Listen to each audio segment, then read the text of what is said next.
నటుడు AP deputy CM Pawan Kalyan మేనల్లుడు సాయి ధరమ్ తేజ్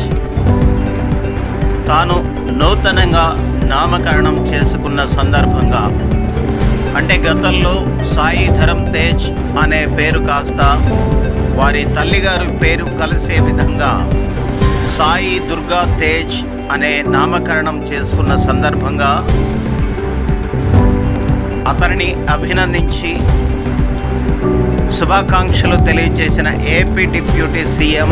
పవన్ కళ్యాణ్ ఆయనను కలిసిన సందర్భంగా పవన్ కళ్యాణ్ ఆశీర్వాదం తీసుకున్న సాయి దుర్గా తేజ్